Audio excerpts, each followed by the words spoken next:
Berikut lanjutan Kehidupan Terlarang di Kampung Tua, bagian 5, dengan nuansa yang lebih membara dan tragis. Di bagian ini, kita akan mengikuti kisah cinta terlarang yang tumbuh di tengah ladang, sebuah tempat yang selama ini dianggap sunyi dan suci, tapi justru menjadi lokasi bertemunya hasrat, dusta dan rindu yang menyiksa. Di antara batang jagung dan janji yang mengering. Jika ada satu lokasi yang paling sering dibicarakan dalam kisah-kisah tak terucap warga Kampung Tua, itu adalah ladang jagung bergudul lor. Luasan yang terhampar di antara dua bukit kecil dengan barisan tanaman jagung yang tinggi seperti dinding hijau yang menyembunyikan segala hal di dalamnya. Lahan tersebut milik Pak Karso, seorang petani tua yang pernah menjadi pemimpin kelompok tani dan terkenal tegas. Istrinya, Bu Sulasmi, wanita bertubuh besar namun lincah, sering melakukan pengaturan untuk buruh tani, membagikan upah dan mengawasi hasil panen. Namun, siapa sangka di balik suaranya yang nyaring, terdapat luka dan kerinduan yang tidak pernah ia bagi kepada siapapun, kecuali kepada Arman, seorang pemuda yang 2 dekade lebih muda darinya. Arman adalah pekerja musiman. Ia tidak memiliki lahan, tidak memiliki keluarga, tidur di gudang, makan dari sumbangan para petani yang merasa iba. Namun tubuhnya kuat, kulitnya sawo matang akibat terik matahari, dan senyumnya bisa membuat banyak wanita terpesona. Awalnya Bu Sulasmi hanya memintanya untuk bekerja di ladang. Namun, seiring waktu pandangannya mulai berubah. Ia mulai menambahkan lebih banyak makanan ke dalam bekal Arman. Ia mulai bertanya apakah Arman merasa lelah, sudah makan, atau tidur dengan nyenyak. Hari itu, matahari tampak rendah, seolah enggan menerangi ladang jagung yang telah memasuki tahap pematangan. Panen telah mencapai setengah jalan. Wajah lelah para pekerja dapat terlihat di bawah atap pondokan bambu. Tangan mereka memegang bekal dan botol air, berbincang sekenanya sambil mengelap keringat. Arman baru saja meletakkan topinya dan bersandar, ketika suara tersebut memanggil namanya dengan lembut tetapi cukup jelas untuk menarik perhatiannya dari kerumunan. "Mas," suara Bu Sulasmi terdengar dari ujung ladang. Ia berdiri dengan tangan bersandar di pinggang. Kain batiknya sedikit terangkat oleh angin yang menunjukkan betisnya yang masih kencang meskipun usianya tidak lagi muda. "Tolong ambilkan pisau ibu. Ada di karung di belakang sana, dekat tumpukan jerami." "Iya bu," ucapnya singkat, lalu melangkah ke arah yang ditunjuk. Batang jagung menjulang tinggi, menciptakan lorong sempit yang remang dan hangat. Suara para pekerja di pondok semakin jauh dan samar.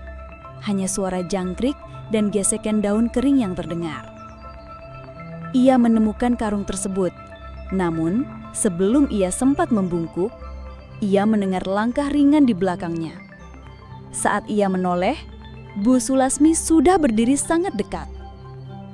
Terlalu dekat untuk sekadar seorang ibu mandor ladang.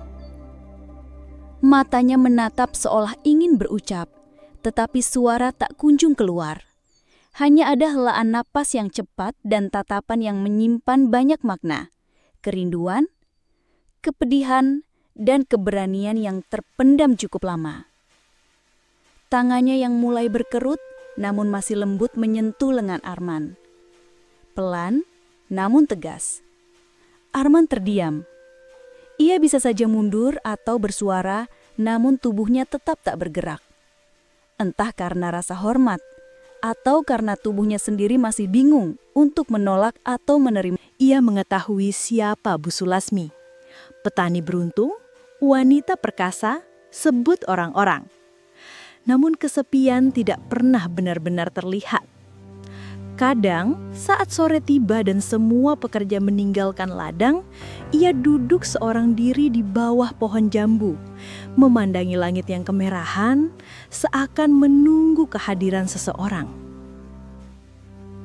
Arman yang berusia 22 tahun masih terbilang muda. Badannya kekar karena bekerja di ladang, namun hatinya lembut. Ia pernah menyaksikan bagaimana Bu Sulasmi memandangnya. Bukan hanya sekadar tatapan biasa, melainkan yang penuh harapan. Ketika tangan Bu Sulasmi menyentuh pipinya, ia tidak menolak. Saat nafas wanita itu mendekat ke lehernya, ia memejamkan matanya. Di antara tanaman jagung yang sepi, mereka tenggelam dalam keheningan yang membara. Tidak ada ucapan, tidak ada komitmen. Hanya desah nafas yang tertekan dan suara kain yang bergesekan dengan tanah kering. Setelah itu, Bu Sulasmi membalikkan wajahnya. "Jangan katakan pada siapapun ya," katanya pelan. Hampir terdengar seperti suara daun yang jatuh. Arman mengangguk. Masih belum sepenuhnya memahami apa yang baru saja terjadi. Ia mengambil pisau dan berjalan kembali ke pondok, sementara Bu Sulasmi mengikutinya dengan langkah lambat. Hari-hari selanjutnya mengalami perubahan.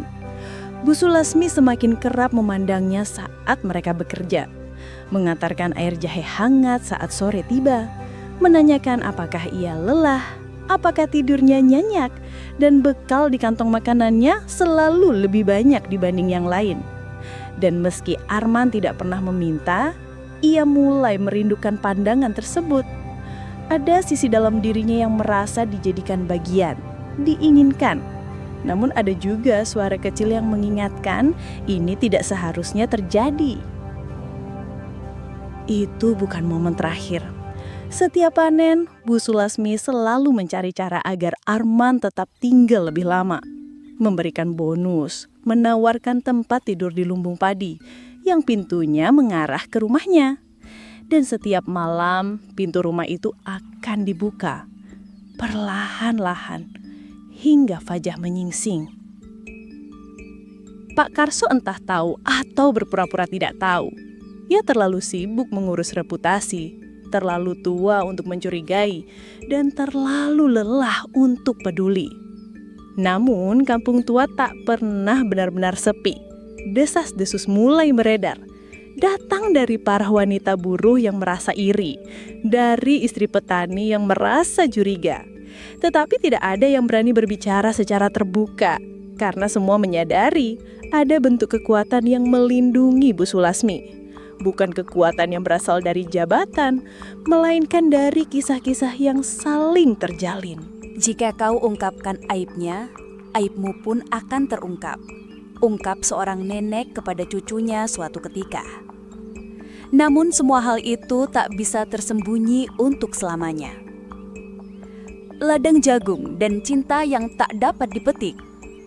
Pada suatu ketika, Arman jatuh hati, tetapi bukan kepada Bu Sulasmi, melainkan kepada Rinawati, gadis muda penjual kue yang biasa melintasi ladang setiap pagi. Ia tidak secantik bintang film, tetapi ada sesuatu dalam diri Rinawati yang sulit diungkapkan. Mungkin cara dia menunduk saat menyapa, atau suaranya yang lembut seperti suara air mengalir di halaman rumah tua. Rinawati adalah personifikasi pagi, sederhana, tulus, dan tanpa celah. Arman tidak tahu mulai kapan ia terserang rasa rindu untuk menanti Rinawati setiap pagi. Awalnya ia hanya iseng membeli cenil dan lupis. Namun seiring waktu, ia mulai menunggu lebih awal. Memastikan tangan dan tubuhnya tidak terlalu kotor saat Rinawati tiba. Ia menabung koin demi koin dari upah paginya. Bukan karena lapar, melainkan ingin bercakap lebih lama. Dan Rinawati, entah karena rasa iba atau karena memang menyimpan rasa, mulai memberikan perhatian juga. Ia sering menambah isi plastik jualannya untuk Arman. Kadang mengeluh tentang ibunya yang sakit, kadang tertawa saat Arman mencela pembeli yang ribut. Mereka menjalin tawa kecil, berbagi kesegaran pagi, berbagi kerinduan yang tak pernah terungkapkan. Mereka kemudian mulai bertukar pandang secara rahasia di tepi sungai yang tertutupi oleh semak bambu, di bawah pohon jambu tua dengan buahnya yang asam manis, di balik batas ladang yang mulai kering akibat musim kemarau. Tak ada yang mereka lakukan selain duduk berdekatan, berbincang tentang masa lalu, harapan, dan hal-hal yang tak pernah mendapatkan tempat di ladang, seperti cinta contohnya. Tetapi ladang jagung tidak pernah benar-benar sepi. Ia seolah memiliki mata yang selalu mengawasi dari celah-celah dedaunan, mata yang penuh kecemburuan, mata yang selalu ingin tahu. Dan akhirnya mata itu sampai pada Bu Sulasmi, pekerja perempuan tertua yang dulu pernah menyukai Arman namun tidak pernah diperhatikan, menyampaikan berita tersebut dengan merunduk. "Maaf Ibu, tapi saya rasa Ibu harus tahu. Jadi Arman sering bertemu dengan gadis penjual kue itu. Mereka sering bersembunyi di dekat sungai itu." Dan suara tenang, penuh emosional. Bu Sulasmi tidak mengucapkan sepatah kata pun. Namun malam itu, ketika Arman kembali ke rumah panggung kecil yang terletak di belakang dapur, pintunya terkunci. Tidak ada suara dari dalam. Tidak ada cahaya lampu yang menyinari. Ia mengetuk perlahan. Ibu Sulasmi, saya sudah pulang." Tidak ada jawaban. Ibu, hanya kesunyian yang menyambut. Ia tidur di teras pada malam itu, ditemani oleh nyamuk dan hawa dingin. Namun yang paling menyakitkan adalah pikiran yang terus berputar di kepalanya. Apa yang salah denganku? Keesokan harinya, saat semua pekerja berkumpul seperti biasa di pondok tengah ladang, Bu Sulasmi berdiri di antara tumpukan pupuk dan jagung. Wajahnya tampak datar, tatapannya dingin. "Kita sudah cukup jumlahnya. Terima kasih. Mulai besok tidak perlu hadir lagi." Hening. Satu sama lain saling tatap. Tidak ada yang berani bersuara. Arman memandangnya. Tidak percaya. Namun ia menyadari tidak ada gunanya memberantah. Ia hanya menundukkan kepala, menghapus keringat di dahinya yang belum sempat menguap. Beberapa hari kemudian, Rinawati tidak lagi melintasi ladang. Ia mengaku mulai menjual kue di pasar. Namun, yang tahu-tahu, ia sedang menghindar. Setelah mendengar bahwa Arman dipecat, ia lebih sering menangis dibanding tersenyum. Ibunya bingung, tetapi Rinawati enggan bercerita. Arman akhirnya meninggalkan kampung.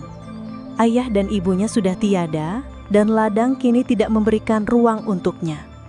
Ia naik truk sayur menuju kota, berharap bisa mendapatkan pekerjaan sebagai buruh bangunan. Awalnya sulit, tidur di emperan, makan seadanya. Namun Arman memiliki fisik yang kuat dan semangat yang tak tergoyahkan. Ia bertahan. Rinawati tetap berada di kampung. Namun ia bukanlah Rinawati yang dahulu. Senyumnya semakin memudar. Dagangannya tidak lagi dibawa dengan ceria. Ia menolak beberapa lamaran dari pemuda kampung, mengaku belum ingin menikah. Namun secretly, ia menyimpan beberapa surat yang dikirim Arman melalui temannya. Surat-surat sederhana, ditulis dengan pensil murahan. Isinya selalu sama. "Aku merindukanmu. Aku ingin pulang. Namun kampung ini tak lagi memiliki tempat untukku." Ladang jagung kini terasa sepi. Setelah Arman pergi, banyak pekerja juga memutuskan untuk pergi. Bu Sulasmi seringkali jatuh sakit. Kata orang, satu sisi tubuhnya mengalami masalah. Menurut seorang dukun, itu diakibatkan oleh amarah yang terpendam dalam hatinya. Ia kadang berbicara sendiri, kadang merenung di pondok menatap tongkat kayu yang mulai diperlukan untuk membantunya berjalan. Beberapa individu mencoba mengurus ladang, namun tidak seefisien sebelumnya. Semak-semak tumbuh di banyak area. Jagung kerap diserang oleh hama. Tidak ada yang mengetahui alasannya. Namun orang-orang tua memahami, ladang itu tak bisa dirawat oleh tangan yang penuh kepahitan. Angin yang berhembus di ladang kini membawa suara-suara berbeda. Bisikan yang tak pernah keras, tetapi cukup melukai. Mengenai cinta yang tak sempat tumbuh. Mengenai tubuh yang pernah dimiliki, tetapi tidak pernah dicintai sepenuhnya. Mengenai perempuan yang terlalu lama memaksakan perasaan sampai lupa bahwa cinta tidak bisa dipaksakan tumbuh di tanah yang kering. Suatu sore, bertahun-tahun setelah itu, Arman kembali. Ia kini kurus, kulitnya gelap, tetapi langkahnya tegas. Ia menyusuri jalan setapak yang dulunya ia lalui setiap pagi. Tidak banyak yang mengenalnya, namun Rinawati bisa mengenali wujudnya dari kejauhan. Ia menunggu di bawah pohon jambu tua, tempat di mana mereka pernah duduk dengan tenang berbagi impian. "Mas," ucapnya dengan suara pelan. Arman memandangnya, matanya penuh air mata. "Aku belum menikah," kata Rinawati. Arman sedikit tertawa. "Aku juga." Mereka duduk bersama. Tak banyak yang diucapkan, hanya menatap ladang yang perlahan ditinggal waktu. Di kejauhan, pondok tua tempat para buruh biasanya berkumpul mulai rusak. Namun, pohon jambu itu masih berdiri, masih berbuah, masih menyimpan sisa-sisa kerinduan yang tak sempat dipanen. Sementara itu di rumah panggung yang hampir runtuh itu, Bu Sulasmi duduk di kursi yang sudah reot. Tatapannya hampa. Ia tidak dapat berbicara lagi. Namun terkadang air mata mengalir di pipinya. Dan entah apa sebabnya, setiap kali melihat jagung rebus, ia mengalihkan pandangannya. Karena cinta yang dipaksakan akhirnya hanya berujung pada luka. Sedangkan cinta yang dilepaskan ada kalanya dapat kembali. Ada juga saatnya hanya meninggalkan bisikan di ladang tua yang perlahan-lahan ditelan oleh semak-semak dan waktu. Ladang yang memanggil pulang. Beberapa hari setelah ia kembali, Arman mulai bekerja membantu penduduk desa memperbaiki saluran irigasi. Ia tidak lagi memikirkan ladang, masa lalu, atau bahkan Bu Sulasmi. Namun, desa ini adalah tempat yang menyimpan sejarah, dan masa lalu tidak pernah benar-benar hilang. Ia hanya menunggu saat yang tepat untuk kembali menghadap. Suatu sore yang tenang, Rinawati bergegas mendatangi Arman di tempat ia bekerja.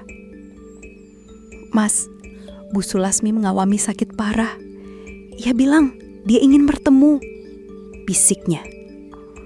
Suaranya bergetar seperti daun pisang tersapu angin lembut. Arman terdiam. Tangan yang sebelumnya menggenggam sabit kini melorot lemas. "Apakah aku harus ke sana?" tanyanya dengan suara pelan. Rinawati hanya mengangguk. Rumah panggung itu telah tua. Catnya sudah mengelupas. Tirai jendela sobek. Namun bau daun jagung dan kayu tua masih sama seperti yang ia ingat. Arman menginjak langkah pelan di anak tangga yang mengeluarkan suara seperti keluhan berlarut. Di dalam, Bu Sulasmi terbaring lemah. Tubuhnya kurus. Mata kanannya tak bisa dibuka. Namun mata kirinya masih menyimpan kilau dari masa lalu. Tangannya bergetar. Bibirnya kering. Tapi ketika melihat Arman, sudut matanya meneteskan air. Pelan, satu tetes, kemudian dua. "Maafkan aku," lirihnya. Suaranya berat, seolah keluar dari tenggorokan yang terbelah. Arman duduk di lantai, mendundukkan kepala dalam, lama sekali. Angin berhembus lembut melalui celah dinding. Aku yang seharusnya minta maaf, Bu, atas semua perasaan yang tidak bisa aku balas. Bu Slosmi menggelengkan kepalanya dengan lembut. Tangannya bergetar, berusaha meraih jari-jari Arman. Namun tenaganya sudah terlalu lemah. Arman pun menggenggamnya kembali. Aku hanya ingin dicintai. Suaranya hampir tidak terdengar. Arman menunduk. Ibu memang berhak dicintai, tetapi bukan dengan cara yang menyakitkan. Tatapan Bu Slosmi mengarah ke langit-langit, hampa. Kemudian ia menutup matanya. Tidak ada isak tangis, hanya keheningan, seperti ladang yang tertidur setelah musim tanam. Ia meninggal 3 hari kemudian. Upacara pemakamannya berlangsung sederhana. Tak banyak yang hadir. Hanya beberapa tetangga, mantan pekerja ladang, dan satu-satunya anak yang datang dari jauh. Terlambat. Setelah upacara pemakaman, Arman dan Rinawati berjongkok di gubuk ladang yang hampir runtuh. Di bawah pohon jambu yang masih setia berbuah. Mas, ujar Rinawati dengan suara pelan. Seandainya Ibu Sulasmi tidak pernah memecatmu dulu, mungkin keadaan kita tidak seperti ini ya. Arman menyungging senyuman tipis. Jika aku tetap di sini di masa lalu, barangkali aku akan menjadi bagian dari rasa sakit yang tak pernah hilang. Sekarang, mungkin kita bisa memulai sesuatu yang baru. Beberapa bulan setelahnya, pernikahan Arman dan Rinawati diadakan secara sederhana di aula desa. Tanpa tenda megah, tanpa musik bising. Hanya alunan rebana kecil, suara ibu-ibu yang menyiapkan hidangan, dan pelukan anak-anak kecil yang menyambut pasangan pengantin baru dengan tawa dan sukacita. Arman mengenakan pakaian lurik bekas ayahnya yang telah tiada. Rinawati mengenakan kebaya krem sederhana yang dijahit oleh bibinya. Tanpa riasan berlebihan, namun semua sepakat pada hari itu Rinawati terlihat paling menawan sepanjang hidupnya. Dan Arman dengan ekspresi tenang dan mata berkilau akhirnya bisa tersenyum lebar. Saat ijab kabul selesai, Rinawati menatap suaminya dengan mendalam. Mas, janji ya, jangan pergi lagi. Arman mengangguk perlahan. Aku telah kembali dan tidak akan pergi lagi. Setahun setelah menikah, Arman dan Rinawati memutuskan untuk menggarap kembali ladang jagung peninggalan Ibu Sulasmi. Mereka membersihkan semak, mengatur sistem irigasi, dan menanam benih jagung baru. Kini, ladang itu tidak lagi sunyi. Suara tawa anak-anak kecil sering dapat terdengar dari sekitarnya. Di tengah ladang, sebuah gubuk kecil didirikan kembali. Bukan untuk mengawasi, tetapi untuk beristirahat. Untuk menikmati pemandangan langit sore secara bersama. Angin yang dulu membawa kesedihan, kini membawa harapan. Jagung tumbuh subur. Ini bukan hanya karena kesuburan tanah, tetapi karena ladang itu akhirnya dikelola oleh orang-orang yang memahami bahwa cinta bukan hanya soal siapa yang lebih tua atau siapa yang menguasai, melainkan siapa yang dapat menjaga, bahkan dalam keheningan. Dan di antara daun-daun jagung yang bergetar pelan, terkadang terdengar suara yang mirip dengan desahan lembut. Tak tahu dari mana asalnya. Mungkin dari jiwa Ibu Sulasmi yang telah menemukan ketenangan, atau dari kenangan lama yang telah bertransformasi menjadi angin angin yang tidak lagi membawa kemarahan, tetapi pengampunan.